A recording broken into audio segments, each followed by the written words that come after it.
എല്ലാവർക്കും നമ്മുടെ പുതിയൊരു വ്ലോഗിലേക്ക് വീണ്ടും സ്വാഗതം. ഇന്നിപ്പോൾ ബുധനാഴ്ചയാണ്. ഇന്ന് ഇത്തിരി കൂടുതൽ രാവിലെ യൂട്യൂബ് വർക്ക് ഉണ്ടായതുകൊണ്ട് പുട്ട് മാത്രം ഉണ്ടാക്കാമെന്ന് വിചാരിച്ച്. പഴമുണ്ട്, പുട്ടും പഴം വെച്ച് അഡ്ജസ്റ്റ് ചെയ്ത് കഴിഞ്ഞാൽ പെട്ടെന്ന് ജോലികൾ തീരും രാവിലെ. പിന്നെ തലേന്ന് വെച്ച കഞ്ഞിയുടെ ബാക്കി കുക്കറിലുണ്ട്, അത് കുറച്ചുകൂടി വെള്ളം ഒഴിച്ചിട്ടിട്ടുണ്ട്. അപ്പോൾ രാവിലെ ഞാൻ ആ തണുത്ത ചോറാണ് കഴിച്ചിട്ടുണ്ടായിരുന്നത് കേട്ടോ. പിന്നെ കുറച്ച് നേരത്തെ തന്നെ ഷാജി മീൻ എത്തിച്ചിട്ടുണ്ടായിരുന്നു. മീനിന് ഭയങ്കര വിലയാണ് കേട്ടോ. ഈ ചാളക്കും അയിലക്കും കൂടിയിട്ട് 700. ഞാൻ ഞെട്ടിപ്പോയി ശരിക്കും പറഞ്ഞാൽ. ഭയങ്കര വില കൂടിയിരിക്കണം മീനിനൊക്കെ. നേരത്തെയൊക്കെ നമ്മൾ കുറച്ച് ആഗോലി അങ്ങനത്തെ മീനുകളൊക്കെ അല്ലേ ഈ ഒരു വില എന്നൊക്കെ പറയുമ്പോൾ, ഇതിപ്പോൾ സാധാരണ നമുക്ക് ഏറ്റവും ചീപ്പായിട്ട് കിട്ടുന്ന മീനിന് വരെ വില നല്ല കൂടി നിൽക്കുന്നു. അപ്പോൾ ഇവിടെ ഇപ്പോൾ സാറ്റിനെ കൊച്ചിന് മീൻ കറിയൊന്നും അങ്ങനെ മീൻ അധികം താല്പര്യമില്ല.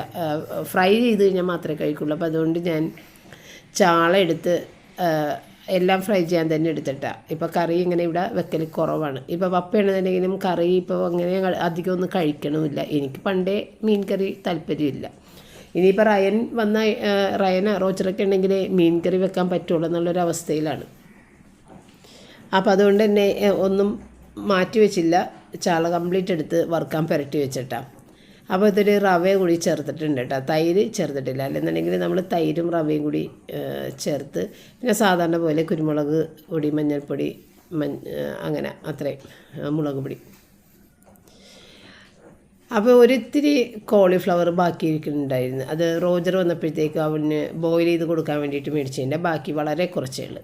അതിനകത്തേക്ക് ഇത്തിരി മുളക് പൊടിയും മഞ്ഞൾപ്പൊടിയും ഇത്തിരി മാഗിയുടെ മസാലയും കൂടി ചേർത്തിട്ട് അത് വേവിക്കാൻ വെച്ച്, ആ സമയത്ത് നമ്മുടെ റയൻ കൊച്ചു വിളിച്ച്, പിന്നെ അങ്ങനെ റയൻ്റെ അടുത്ത് കുറച്ചധികം നേരം സംസാരിച്ചു. അപ്പോൾ കിച്ചണിൽ നിന്ന് സംസാരിച്ച് കഴിഞ്ഞിട്ടുണ്ടെങ്കിൽ ഫോൺ കട്ടായി പോയിക്കൊണ്ടിരിക്കും. കാരണം ഇങ്ങോട്ട് റേഞ്ച് കിട്ടൂല. അപ്പോൾ അതുകൊണ്ട് ഒരു വിധത്തിൽ ഇതൊന്നും ആക്കി വെച്ചും പുറത്തേക്ക് ഇറങ്ങി നിന്നിട്ടാണ് സംസാരിച്ചത്. അങ്ങനെ അതെല്ലാം കഴിഞ്ഞതിന് ശേഷം കുറച്ചധികം ലേറ്റായിട്ടാണ് ചോറും കഴിച്ചത് കേട്ടോ. അപ്പോൾ റിച്ചാർഡിന് ഞാനൊരിത്തിരി മുട്ടയും കൂടി പൊരിക്കണമെന്ന് ഉണ്ടായിരുന്നു. പക്ഷേ നേരം കിട്ടിയില്ല. കാരണം റയൻ വിളിച്ചത് ഒത്തിരി ലേറ്റായി ഫോൺ വെച്ചപ്പോൾ. 3 മണിയായിട്ടുണ്ട് ഞങ്ങൾ ഊണ് കഴിക്കുമ്പോൾ. അപ്പോൾ ഇന്ന് സാറ്റിനെ കൊച്ചിന് ജോലി ഉണ്ടല്ലോ. അപ്പോൾ ജോലിക്ക് പോയിട്ട് വന്നതാണ് ഈ കാണുന്നത് കേട്ടോ. ചൊവ്വയും ബുധനുമാണുള്ള ജോലി ഉണ്ടായിരുന്നത്. അപ്പോൾ ഇത് ബുധനാഴ്ചത്തെ വീഡിയോ ആണ്. അപ്പോൾ പോയിട്ട് റിച്ചാർഡ് പോയി കൊണ്ടുവരും കേട്ടോ. കൊണ്ടാക്കണത് റിച്ചാർഡാണ്. പകുതിയല്ല, ഞങ്ങളുടെ അടുത്തുള്ള ഒരു സ്ഥലത്താണ് ക്യാബ് വരുന്നത്. അപ്പോൾ അവിടെ വരെ കൊണ്ടുപോയി ആക്കി അവിടെ നിന്ന് കൊണ്ടുവരികയും ചെയ്യണം. അപ്പോൾ ഇന്നിപ്പോൾ ഇവർ തിരിച്ചിവിടെ വന്ന് കുറച്ച് നേരം കഴിഞ്ഞപ്പോൾ തന്നെ സാറ്റിനെ കൊച്ചിൻ്റെ മമ്മി വന്നിട്ടുണ്ടായിരുന്നു. ഇവരുടെ കല്യാണം കഴിഞ്ഞിട്ട് 1 മാസമായ ദിവസമായിരുന്നു. അതായത് ബുധനാഴ്ച 15-ാം തീയതി ആയിരുന്നു. അപ്പോൾ അതിൻ്റെ സന്തോഷത്തിൻ്റെ ഒരു ഭാഗമായിട്ട് മമ്മി മോൾക്ക് കേക്കും കുറേ മോൾക്ക് ഇഷ്ടപ്പെട്ട കുറച്ച് സാധനങ്ങളൊക്കെ ഇട്ട് അങ്ങനെ വന്നതാണ്. അപ്പോൾ അതെല്ലാം കഴിഞ്ഞ് പിന്നെ റിച്ചാൻ്റെ കോമഡിയൊക്കെയാണ് ഈ കാണുന്നത് കേട്ടോ. അങ്ങനെ മമ്മി പോയി. അപ്പോൾ ഞങ്ങൾ മമ്മി കൊണ്ടുവന്ന സാധനങ്ങളൊക്കെ എല്ലാവരും കഴിച്ച് അങ്ങനെ ബാക്കിയുള്ളതൊക്കെയാണ് ഈ വെച്ചേക്കുന്നത് കേട്ടോ. എന്താണ് താമസിച്ചത്?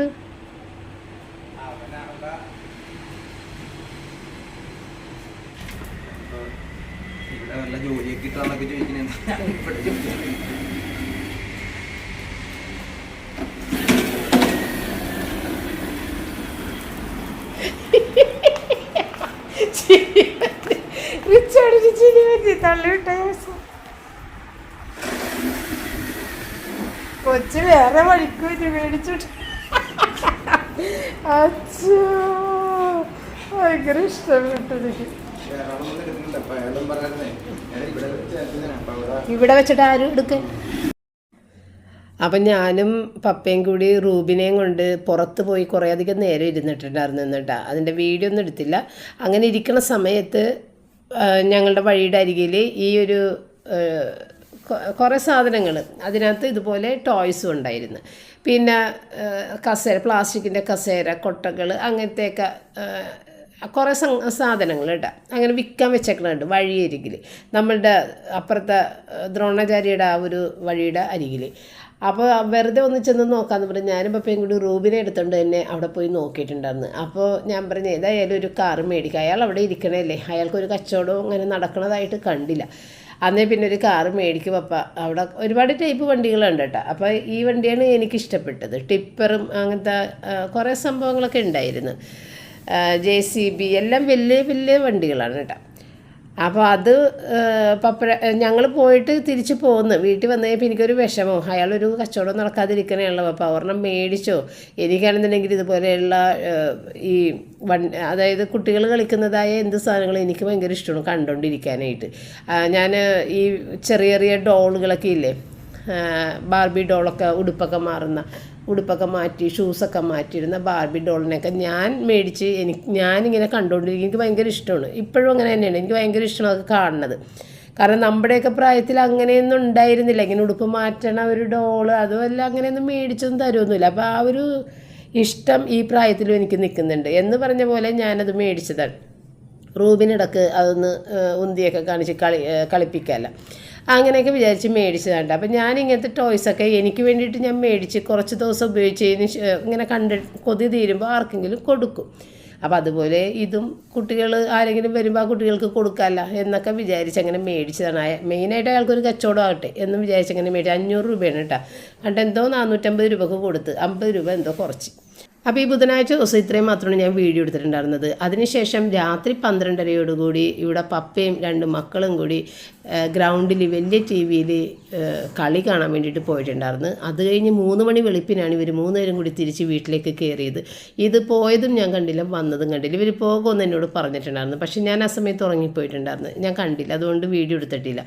എൻ്റെ ജീവിതത്തിൽ പപ്പ ഉറക്കം നിൽക്കുന്നത് കണ്ടത് ആദ്യമായിട്ടാണ്. അപ്പോൾ സാറ്റ്ന കൊച്ച് വന്നതോട് കൂടിയിട്ട് ആ ഒരു പുതുമയും കൂടി ഞാൻ കണ്ട്. ജനുവരി 1 പോലും പപ്പ ഉറക്കം നിൽക്കാറില്ല. എന്ന ആളാണ് മോള് കളി കാണാൻ പോകാൻ പപ്പ എന്ന് വിളിച്ചതാ കൂടെ പോയത് കേട്ടോ.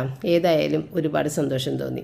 അപ്പോൾ അത്ര ഉണ്ടാകുന്നുള്ള അന്നത്തെ വീഡിയോ. ഇനി നമുക്ക് അടുത്ത ദിവസത്തെ വീഡിയോയും കൂടി ചേർത്തിട്ട് കാണാം. അപ്പോൾ ഇന്ന് രാവിലെ ഞാൻ വിചാരിച്ച് ഇത്തിരി പൂരിയും ഉരുളക്കിഴങ്ങ് കറി ഉണ്ടാക്കാമെന്ന് വെച്ച്. പൂരി ബാജി. അപ്പോൾ സാറ്റിനൊക്കെ നല്ല ഇഷ്ടമാണ് പൂരിയും ഉരുളക്കിഴങ്ങ് കറിയൊക്കെ. അപ്പോൾ ഓഫീസിൽ പോകുമ്പോൾ അവിടെ നിന്ന് അങ്ങനെ കിട്ടും. അവിടെ ഉരുളക്കിഴങ്ങ് കറിയും പൂരിയൊക്കെ ഉണ്ടാവും. അപ്പോൾ അതൊക്കെ കഴിക്കും പുള്ളിക്കാരത്തി, ഇഷ്ടമാണ്. അപ്പോൾ ഇന്ന് ഏതായാലും അതിനൊരു സമയം കിട്ടി. രാവിലെ ഇത്തിരി ടൈം കിട്ടിയാൽ ഇതൊക്കെ ഉണ്ടാക്കാൻ പറ്റുള്ളൂ. അപ്പോൾ ഞാൻ 2 കപ്പ് ഗോതമ്പ് പൊടി എടുത്ത്, അത്രേ ഉണ്ടാകുന്നുള്ളൂ പൊടി. അതിനകത്തേക്കൊരു 1/2 കപ്പ് റവയും കൂടി ചേർത്ത് ഒരിത്തിരി ഉപ്പൊക്കെ ചേർത്ത് സാവധാനം ഒന്ന് കുഴച്ച് അവിടെ വെച്ചിട്ടുണ്ട്. കുറച്ച് നേരം കഴിഞ്ഞിട്ട് കുറച്ചധികം ഒരു 1/4 മണിക്കൂറോളം ഞാനതവിടെ വെച്ചിട്ടാണ് പിന്നെ ഇത് ചെയ്തത് കേട്ടോ. അത്രയും നേരം അവിടെ റെസ്റ്റ് ചെയ്യാൻ വെച്ച്. ഉരുളക്കിഴങ്ങ് കറി സാധാരണ ഞാൻ കുക്കറിൽ പെട്ടെന്ന് വേവിച്ചെടുക്കുക, അത് തന്നെയാണ് ചെയ്യണത് കേട്ടോ. അപ്പോൾ ഉരുളക്കിഴങ്ങും സവാളയും പച്ചമുളകും ഇഞ്ചിയും വേപ്പില വെളുത്തുള്ളി അതെല്ലാം എടുത്ത്, അപ്പോൾ വെളുത്തുള്ളിയും ഇഞ്ചിയൊക്കെ ഒന്ന് ചതച്ചെടുത്തിട്ട് അതിൻ്റെ അരികിൽ വെച്ച് തന്നെ സവാളയൊക്കെ കട്ട് ചെയ്ത് ആദ്യം നമ്മൾ കടുക് പൊട്ടിച്ചതിന് ശേഷം പിന്നെ പച്ചമുളക് ഇഞ്ചി വെളുത്തുള്ളി സവാളയൊക്കെ ഇട്ടിട്ട് ഒരിത്തിരി മഞ്ഞൾപ്പൊടി മാത്രം ഇട്ടാൽ മതി. ഇതിന് വേറെ ടേസ്റ്റ് ആ ഒരു വെളുത്തുള്ളി ഇഞ്ചി പച്ചമുളകിൻ്റെ ആ ഒരു എരിവും ടേസ്റ്റുമാണ് ഈ ഒരു കറിക്ക് ഉണ്ടാണത്. പിന്നെ വേണമെന്നുണ്ടെങ്കിൽ ഒരു നുള്ളി ഗരം മസാല ചേർക്കാം, ഒരു നുള്ളി. അതുപോലെ ഇന്ന് ഞാൻ ഒരു നുള്ളി ഗരം മസാലയും കൂടി ഒന്ന് ചേർത്ത് കൊടുത്തിട്ടുണ്ട്. അപ്പോൾ മല്ലിയില ഉണ്ടെന്നുണ്ടെങ്കിൽ നല്ലതായിരുന്നുണ്ടെങ്കിൽ മല്ലിയില ഒട്ടും തന്നെ ഉണ്ടാകുന്നില്ല. അപ്പോൾ ഏറ്റവും അവസാനത്തിന് മല്ലിയില ഇട്ടിട്ട് അങ്ങോട്ട് ഇറക്കാമെന്ന് വിചാരിച്ചപ്പോൾ മല്ലിയില ഒട്ടും തന്നെ ഉണ്ടാകുന്നില്ല. അങ്ങനെ ആ ഉരുളക്കിഴങ്ങ് കൂടി അതിനകത്തേക്ക് ഇട്ട് ആവശ്യത്തിനുള്ള ഉപ്പും വെള്ളമൊക്കെ ഒഴിച്ചിട്ട് അതങ്ങോട്ട് മൂടി വെച്ച് ഇനിയിപ്പോൾ അത് ഒരു 1-2 വിസിലടിച്ച് ഓഫ് ചെയ്തിടാം. അപ്പം ഞാനില്ലേ പൂരി ഉണ്ടാക്കാനായിട്ട് പൂരി പ്രസ് എടുത്തവിടെ കഴുകി വൃത്തിയാക്കിക്കൊണ്ടെന്ന് വെച്ചിട്ടുണ്ട്. കാരണം നമ്മളത് ഉപയോഗിക്കാതെ കുറേ അധികം തുരുമ്പ് പിടിച്ചിട്ടുണ്ട് അതിൻ്റെ പുറം വശമൊക്കെ. അപ്പോൾ അതൊക്കെ തേച്ച് കഴുകി കൊണ്ടുവന്നവിടെ വെച്ചിട്ടുണ്ട്. ഉള്ളിൽ കുഴപ്പമൊന്നുമില്ല. അപ്പോൾ ഈ പൂരി പ്രസ്സിൻ്റെ അകത്ത് നമുക്ക് എണ്ണ പുരട്ടിയിട്ട് പ്രസ് ചെയ്യുമ്പോഴാണ് അത് നല്ലതായിട്ട് പരന്നു വരുന്നത്. മറ്റേ പൊടി ഇട്ടിട്ട് അങ്ങനെ ആക്കുമ്പോൾ കറക്റ്റായിട്ടൊന്നും വരില്ല. അപ്പം ഞാൻ എണ്ണ തന്നെ ഇട്ടിട്ടാണ് പ്രസ് ചെയ്ത് നോക്കിയത്. പക്ഷെ അത് ഫ്ലോപ്പായിപ്പോയി. കാരണം അത് ഒട്ടും തന്നെ കോംപ്ലക്സ് പറഞ്ഞിട്ടുണ്ടായിരുന്നില്ല. പിന്നെയാണെന്നുണ്ടെങ്കിൽ ഞാൻ ചെറിയ ഫ്ലെയിമിലുമാണ് വെച്ചത്, ഏറ്റവും ചെറിയ ബർണറിലാണ് വെച്ചിട്ടുണ്ടായിരുന്നത്. ഞാൻ ഒറ്റക്കായതുകൊണ്ടാണ് ഞാൻ ചെറിയ ബർണറിൽ വെച്ചത്. 2 പേരുണ്ടെന്നുണ്ടെങ്കിൽ നമുക്ക് വലിയ ബർണറിൽ വെച്ച് വേഗം ഒരാളിങ്ങനെ ഇതിനെ ഫ്രൈ ചെയ്തെടുക്കാനോ ഒരാൾ പരത്താനും നിന്ന് കഴിഞ്ഞാൽ പെട്ടെന്ന് നടക്കും. അപ്പോൾ ഈ സംഭവം അധികം കൊണ്ട് കൊമ്പളച്ച് വന്നില്ല. അങ്ങനെ പിന്നെ ഞാൻ ഏതായാലും കറിയുടെ ഇത് ഒന്ന് നോക്കാമെന്ന് വിചാരിച്ചപ്പോൾ കറി നല്ല ഇതായിട്ട് വെന്തിരിക്കുന്നുണ്ട്. അപ്പോൾ അതൊന്ന് ഒന്നും കൂടി ഒന്ന് ഉടച്ചെടുത്ത് വെച്ച് പിന്നെ ഞാൻ അവിടെ ഉണ്ടാക്കുന്ന പൂരി കഴിച്ചുകൊണ്ടിരിക്കുന്നുണ്ട് കേട്ടോ, അത് കഴിക്കുന്നുണ്ട്. അങ്ങനെ ഞാനൊരു 5-8 പൂരിയൊക്കെ ഉണ്ടാക്കി. ആ സമയത്ത് സാറ്റിനെ കൊച്ച് ഇറങ്ങി വന്ന് വേഗം എന്തോ സാറ്റിനെ കുറച്ച് നേരത്തെ വന്ന് ഞാൻ പറഞ്ഞിട്ടുണ്ടായിരുന്നില്ല ഇങ്ങനെ പൂരി ഇന്ന് ഉണ്ടാക്കുമെന്ന് ഞാൻ പറഞ്ഞിട്ടുണ്ടായിരുന്നില്ല. ഉണ്ടാക്കുമെന്ന് പറഞ്ഞു കഴിഞ്ഞാൽ ആ കൊച്ച് പിന്നെ കിടന്ന് ഉറങ്ങൂല. ആ കാലത്തെ പൂരി ഉണ്ടാക്കുമ്പോൾ മമ്മിനെ ഹെൽപ്പ് ചെയ്യാൻ പോകണമെന്ന് പറഞ്ഞിട്ട് ചിലപ്പോൾ ഉറക്കമില്ലാതെ കിടക്കും. അപ്പോൾ അത് വിചാരിച്ചിട്ട് ഞാൻ മിണ്ടാൻ നിന്നില്ല. നമുക്ക് ഒറ്റയ്ക്ക് ഉണ്ടാക്കാമല്ല, കുഴപ്പമില്ല എന്ന് വിചാരിച്ചു. പക്ഷേ എന്തോ പുള്ളിക്കാരത്തേക്ക് പെട്ടെന്ന് എന്തോ തോന്നിയിട്ട് ഓടി വന്നെന്നാണ് എൻ്റെ അടുത്ത് പറഞ്ഞത്. അങ്ങനെ വേഗം തന്നെ അടുക്കളയിലേക്ക് വന്ന് ഞാൻ ഉണ്ടാക്കി തരാം മമ്മി എന്ന് പറഞ്ഞിട്ട് അങ്ങനെ വന്ന്. അപ്പം ഞാൻ പറഞ്ഞു അന്ന് പിന്നെ ഞാൻ പരത്തിയെടുക്കുക പൊടിയിട്ടിട്ട്. അപ്പോൾ വേഗം അതൊന്ന് കുറച്ചുകൂടി പെട്ടെന്ന് ആയി കിട്ടും. എണ്ണ ആക്കുന്നതിനാലും നല്ലത് പൊടിയിട്ട് പരത്തണമെന്ന് എനിക്ക് തോന്നി. അങ്ങനെ ഞാൻ വേഗം പൊടിയിട്ട് പരത്തി. അപ്പോൾ പരത്താനായിട്ടുള്ളൊരു സമയം കിട്ടുമല്ലോ ഒരാളിങ്ങനെ ഉണ്ടാക്കുമ്പോൾ.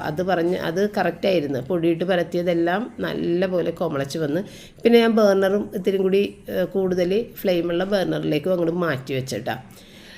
അപ്പോൾ അത് നല്ല പോലെ സാറ്റിനൊക്കെ നന്നായിട്ട് അറിയാം. അത് നല്ല ഇതായിട്ട് കുമളച്ച് എടുക്കാനൊക്കെ അറിയാം.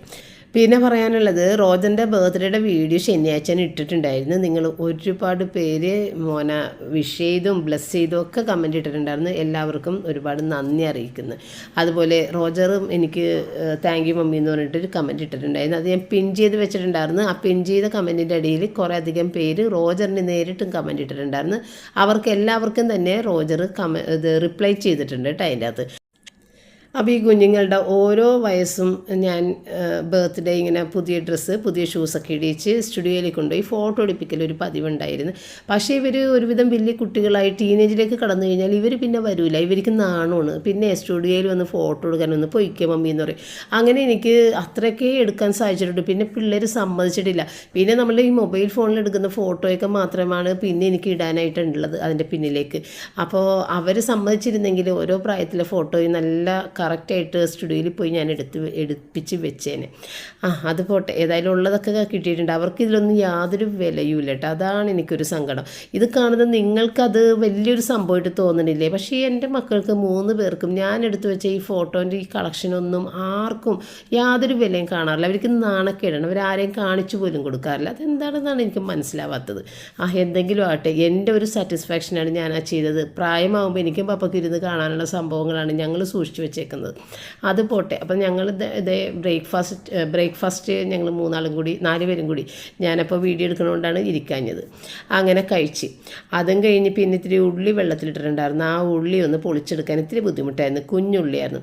അപ്പോൾ ഇപ്പം നടക്കുന്നത് ഒരു തർക്കമാണ്. അതിൻ്റെ കാര്യം എന്താണെന്ന് ഞാൻ പറഞ്ഞുതരാം.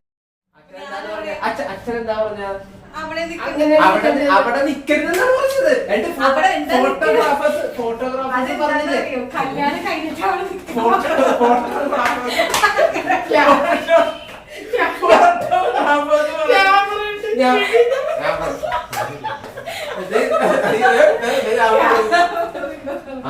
ഈ ഡ്രസ് ഇട്ടിട്ടുണ്ടോ ഇന്റർവ്യൂവിന്? എടോ അവര് അതെ ഫോട്ടോഗ്രാഫർ എന്ന് പറഞ്ഞ് അച്ഛ അന്നേ പിന്നെ ഞങ്ങൾ മറ്റേ വേണ്ട ഫോട്ടോ എടുക്കാൻ ഞാൻ ലെഫ്റ്റിലാണ് പെണ്ണ് നിൽക്കേണ്ടത്. അതെ, ഈ പെണ്ണി ഇവിടെ നിൽക്കുന്നത്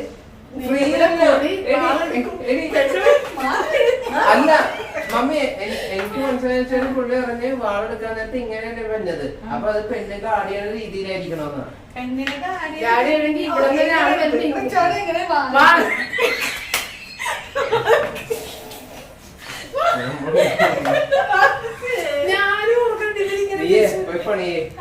ഇപ്പം നേരിട്ട് കണ്ടല്ല റിച്ചാർഡ് ഇതുപോലെ കൊച്ചു പിള്ളേരെ പോലെയാണ്.